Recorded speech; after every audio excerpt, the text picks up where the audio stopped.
first I have to tell you about the trunk. It belonged to a middle-aged nobody like us called Lou, who had an enormous lake house in the woods. It was Braden who told us about the house. Said it was full of antique Chinese porcelain and vases and jade and all sorts of valuables. Said that the owner was a recluse who didn't do anything but collect precious objects and hoard them, that the house was practically a museum. But the heist was all Jess's idea. Not mine. None of it was mine. Not that it's an excuse for what happened. I'm just saying, I didn't intend for any of this. Nobody did. It's just that the opportunity was there. Because all those old antique vases, that shit was valuable. Braden ran an auction biz, that's how he met Lou, and how he knew that Lou was harmless. A bald-headed hermit of indeterminate gender, Lou was shy and short and nearsighted, and Braden said, they're like a piglet from Winnie the Pooh was human and hoarded antiques. More importantly, Lou distrusted technology and feared government surveillance, and had no cameras. Only a simple alarm system. Here's what we do. We just knock on the door, acting friendly, until the antiques collector disarms the alarm to open it up for us. Easy, claimed Jess. She was the brassy one, and since Lou might recognize Braden, she agreed to be the knocker. Not only was our victim nearsighted, but Jess planned to disguise her appearance with makeup and a wig. After the door was open, I lunge and tackle Lou. Then we bind Lou's hands with zip ties and lock them in a closet while we looted the house. And at first, everything went off without a hitch. It was all too easy. Just like Braden said, Lou answered the door, and surrendered to us like a petrified hare, not even objecting, just shivering until we put the bag over their bald head. The only problem was the closet. The closets were all full of winter supplies, or cleaning items, or pantry stocks. Then I spotted the trunk. A big, lacquered antique trunk with designs all across the top and sides. I pointed it out to Jess and she got a big grin, and we pushed Lou into the trunk and closed and locked it. Then Braden came in and silently pointed us to the most valuable items, and we packed them all up. There was a Qing Dynasty vase worth 5,000. Ming Dynasty jades worth tens of thousands. And so much more. After we left, Braden mentioned one of us should call the cops and tip them off so that Lou wouldn't be left in the trunk. Jess said it shouldn't be one of us.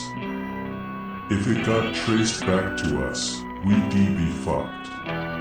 And eventually Jess convinced me to talk to my girlfriend at the time, Monique. I told her I'd witnessed a possible break-in and that I didn't want to call it in myself because I already looked shady, peeking in through the windows. Monique probably suspected something was up. She was reluctant to make the call, but after my wheedling and promising to buy her something nice if she did, she finally agreed. Then we all went out for drinks and celebrated our haul. And since Braden was the one who was gonna sell the stuff and get our share to us, he gave me and Jess an advance. It all went off without a hitch. Until a little over a week later, when Braden called. His voice was strained on the phone. Yo, he said, you called in that tip, right? What? Yeah. A long pause. And then, I sent my delivery guy to the house. He said no one was home. Louis not answering the phone either. Delivery? I echoed, confused. Yo, I told you about this last week. I know Lou from auction. They bought an item, and I told them I'd make a delivery. I sent my guy to do it. I was also gonna try and get a feel for Louis' reaction to everything, you know. See if they have any suspicions. Okay. You sure you called in that tip? Yes. I mean, Monique, she said she'd get here now. Fuck. On my way to Braden's office, I spoke to Monique. She was at work, and I asked if she'd called in that tip last week like she promised, and she said, oh, shoot, babe. My stomach dropped. What do you mean, shoot? I didn't even want to make the call, okay? You pressured me into it. I didn't want to do it, and I was getting worked up about it because it felt weird, and then I forgot. Alright. What is the big deal? What is the big deal? The big deal is I bit off my words, cause anything else I said could incriminate me. Monique didn't know any details, just my story about seeing something shady. Yeah, it was weak, but she seemed to buy it at the time. All she had to do was call the fucking cops, you know. None of this would be happened if she just called the cops like she was fucking supposed to. So there we were, the three of us, Jess and Braden and I, standing in Braden's office screaming accusations at each other. Then Braden said we had to go back to the house and check on everything. Jess was firmly against the idea. Braden said fine, he and I would go since he had a delivery to make anyway. I tried to object, but he told me, no, you fucked this up, you're coming with me. So we made the drive up to the lake house. And on our way there, winding through the trees, it struck me how isolated the place was. How deep into the woods and nature and all that crap. And how if you were stuck in a closet or inside a trunk surrounded by jade and porcelain, there would be no neighbors to hear you scream. Still, somehow the reality hadn't settled in yet. I clung to the vague notion everything would turn out alright.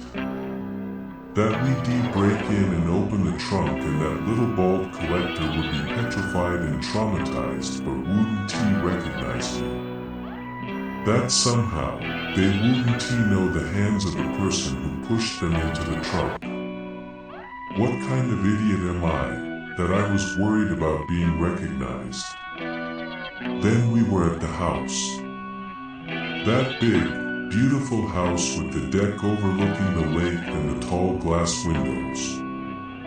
And everything seemed calm.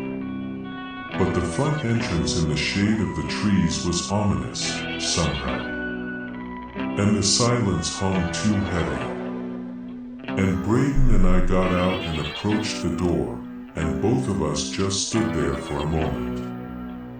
When we tried the knob, it was locked. We closed it behind us when we left a week ago.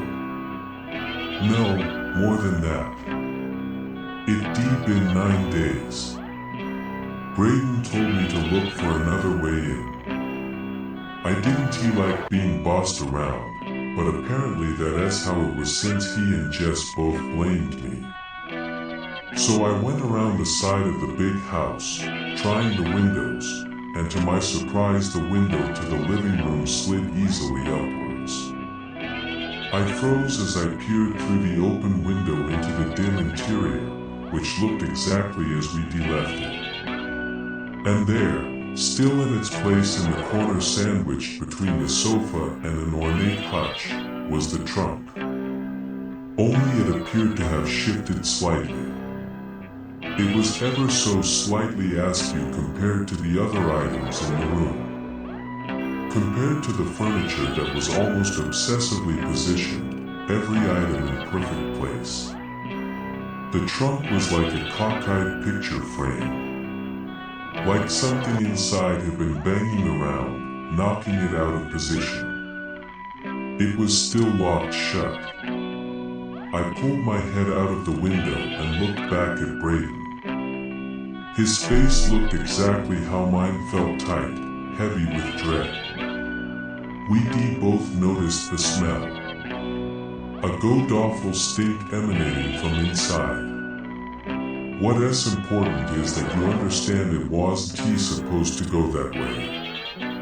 Nothing went like how it was supposed to.